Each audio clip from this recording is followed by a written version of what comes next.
Hi friends, unique maths classes bye Bhim sir में आपको स्वागत है।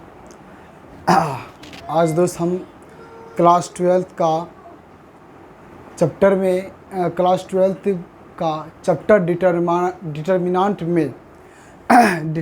में प्रॉपर्टीज का गुणधर्म नंबर 3 और 4 पढ़ेंगे। ठीक है दोस्त, 3 और 4 पढ़ेंगे। प्रॉपर्टीज नंबर 3 और 4 गुणधर्म जो होता है किसी भी सारणिक का जो मान हम लोग निकालते हैं, बड़े यानी कि ज़्यादा समय लगता है तो कम समय में जो बनाते हैं, जो गुणधर्म का प्रयोग किया जाता है। पिछले वीडियो में दोस्त हम दो प्रॉपर्टीज यानी प्रॉपर्टीज 1 प्रॉपर्टीज 2 यानी कि गुणधर्म 1 गुणधर्म 2 हम लोग दोस्त पढ़ चुके हैं। तो ठीक है दोस्त, जो बच्चे न्यू हैं वो दोस्त वीडियो का पूरा डिटेल जब निकालिएगा तो आपको मिल जाएगा, उस वहाँ देख लीजिएगा। ठीक है दोस्त, तो चलिए देखते हैं आपका गुणधर्म नंबर 3 क्या है। ठीक है दोस्त, चलिए गुणधर्म नंबर 3 क्या है। गुणधर्म क्या है? गुणधर्म 3 क्या है? यदि सारणी के किसी स्तंभ या पंक्ति के प्रत्येक अवयव, ठीक है, पंक्ति के प्रत्येक अवयव अगर योग दो या दो से, यदि सारणी के किसी स्तंभ या पंक्ति का प्रत्येक अवयव दो या दो से अधिक राशियों या व्यंजक बोलो योग के रूप में हो तो सारणिक उसी क्रम में दो या दो से अधिक सारणिकों के योग के बराबर होता है। कहने का अर्थ हो गया दोस्त कि अगर आपके पास कोई सारणिक दिया हो, ठीक है, उस सारणिक के पंक्ति या स्तंभ, कहने का अर्थ हो गया कि अगर ये आपका सारणिक है, इस सारणिक के इस पंक्ति में जो भी अवयव होता है, अगर वह अवयव योग के रूप में रहेगा, वह अवयव योग के रूप में हो तो उसे आप उसी क्रम में अगर दो या दो से अधिक, यानी कि अगर एक अवयव के स्थान पे अगर 3 रूप में है, x plus y plus z 3 क्रम में है, इसे आप 3 बार 3 सारणिक अलग अलग कर सकते हैं। ठीक है, अगर दोस्त तब ने लिखे हैं यहाँ उसी क्रम में, यहाँ क्या है, सारणिक उसी क्रम में दो या दो से अधिक सारणिकों के योग के बराबर होगा। ठीक है, रो भी आ सकता है, कॉलम में भी आ सकता है। ठीक है, रो में आ सकता है और कॉलम में भी आ सकता है। चलिए देखिए फॉर एग्जांपल इसका आराम से दोस्त, इसका एग्जांपल देखिए, इसका एग्जांपल दोस्त आराम से समझिएगा ध्यान से। चलिए दोस्त देखिए क्या है। यदि सारणी के किसी स्तंभ, पहले एक बार हम लोग स्तंभ लेंगे, उसके बाद हम लोग पंक्ति भी ले लेंगे। ठीक है, दोनों एग्जाम, प्रत्येक अवयव दो या दो से अधिक राशियों बोलो या व्यंजक बोलो, दोनों एक ही होता है, योग के रूप में हो तो सारणिक उसी क्रम में अलग अलग हो जाएगा। चलिए दोस्त देखिए, सबसे पहले हम लोग कोई लेट मान लेते हैं।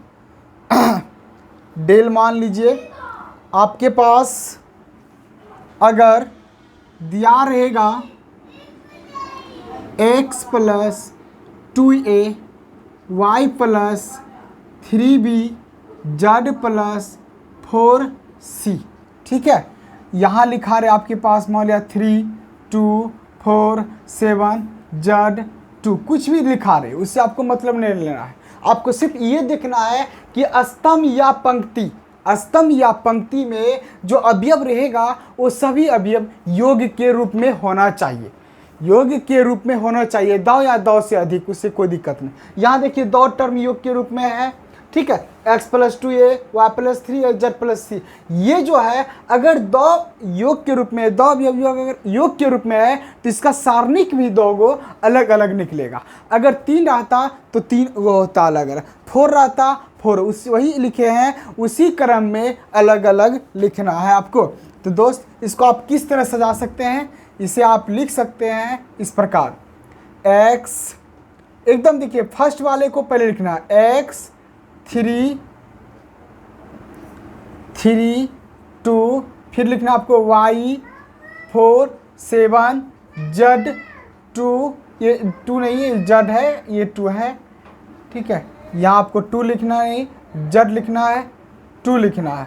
उसके बाद देखिए योग के उसी क्रम में दाव या दाव से अधिक सारणिकों के योग के बराबर होता है। तो योग के बराबर होता है।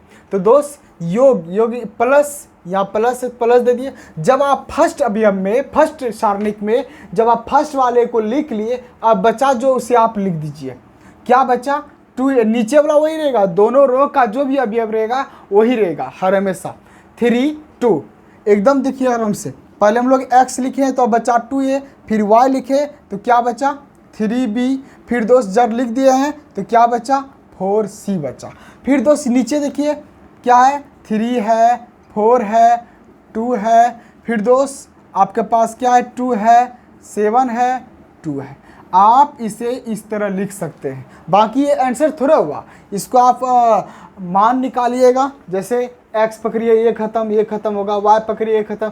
जिस प्रकार आप लोगों को हम पहले सारणिक का मान निकालने के लिए बता दिए हैं, लेकिन योग के बराबर होता। हम लोग प्रॉपर्टी जो पढ़ रहे हैं, किसी बड़े बड़े सवाल को हम कम समय में और ज़्यादा लॉन्ग भी नहीं करना है, शॉर्ट में हम बना सकते हैं, इसलिए हम गुणधर्म पढ़ते हैं, ना कि दोस्त इसे हल तो वो तो आपको सारणिक क्या है, सारणिक किसे कहते हैं, उसमें हम आपको सारणिक का मान ज्ञात करने के लिए बता चुके हैं। या ये क्या है, यदि सारणिक के किसी स्तंभ या पंक्ति का प्रत्येक अवयव, ये आपका एक पंक्ति आ गया, ठीक है, इसमें ये पंक्ति पूरा है, ठीक है, पंक्ति के प्रत्येक अवयव दाव या दाव से अधिक राशियों या व्यंजक के रूप में हो, तो राशि हो या कोई व्यंजक हो एक ही होता है, ठीक। योग के मतलब रूप में रहेगा तो उसी क्रम में आप अलग अलग लिख सकते हैं। अलग करने के बाद इससे मान निकाल सकते हैं, इसमें कोई दिक्कत नहीं है, ठीक है।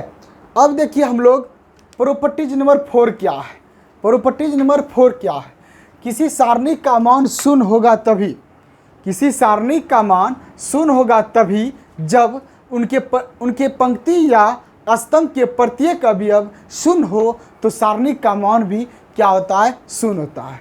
अगर कोई सारणिक लीजिए, अगर सारणिक के कोई पंक्ति या स्तंभ, कोई पंक्ति या स्तंभ के सारा अवयव, ठीक है, पंक्ति या स्तंभ के सारा अवयव अगर शून्य आ जाए तो दोस्त उस सारणिक का मान क्या होता है, शून्य होता है।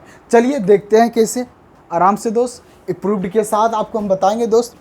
जैसे कि मान लिया जाए कोई लेट कर लीजिए आप, डेल बराबर 1 2 0 0, ठीक है, ये सारणिक है। इसका देखिए तो पंक्ति दूसरा जो है सारा अवयव क्या है, शून्य है, तो इसका मान भी क्या होगा, शून्य होगा। डायरेक्ट आप कह सकते हैं प्रॉपर्टी नंबर 3 4 से। लेकिन दोस्त अगर आपको प्रूफ्ड चाहिए, देखिए क्या होगा, इसका मान हम लोग कैसे निकालते हैं, क्रॉस मल्टीपल से निकालते हैं कि नहीं।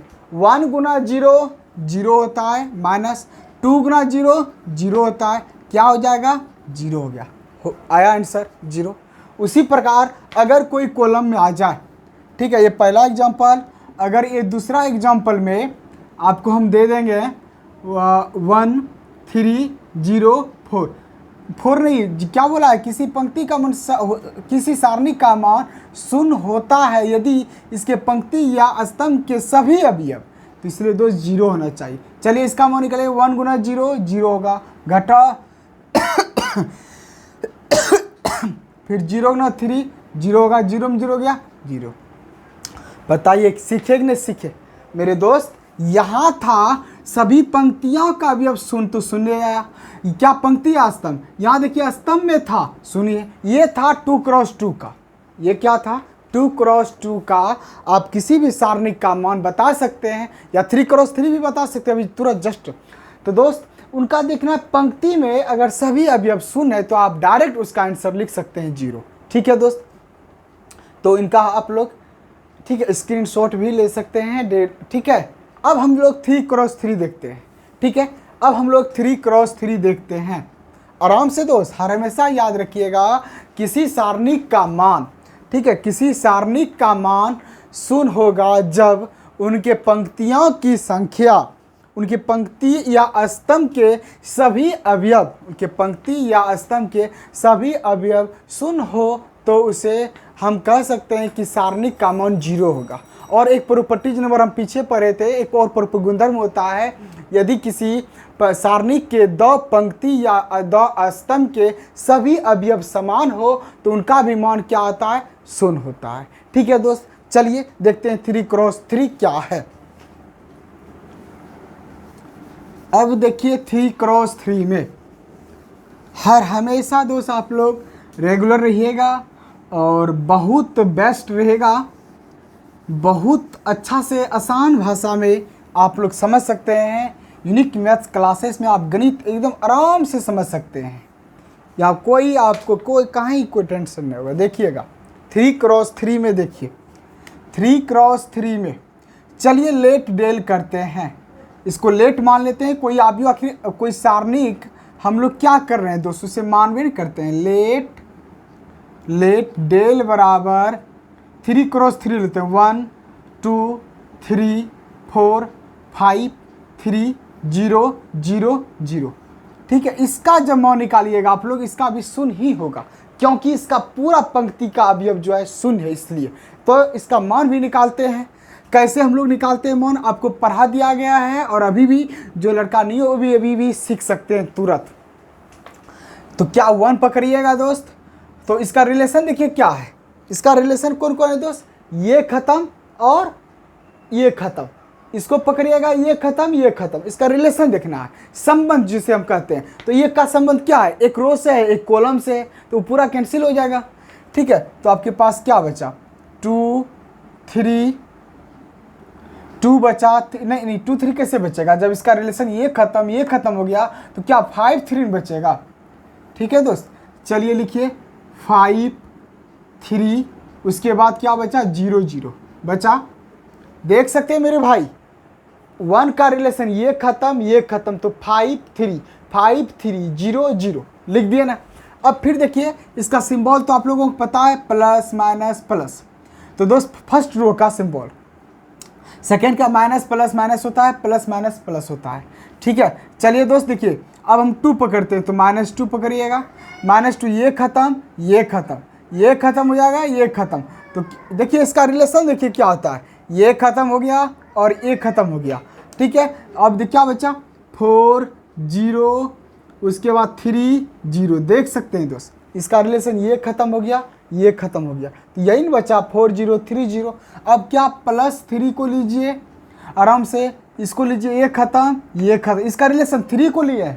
देख सकते हैं आप सब 3 को लिए हैं। देखिए 3 को ऐसे खत्म, इसका रिलेशन रो खत्म हो गया, कॉलम खत्म हो गया, रो खत्म हो गया, तो क्या बचा 4 5 0 0 4 5 0 0।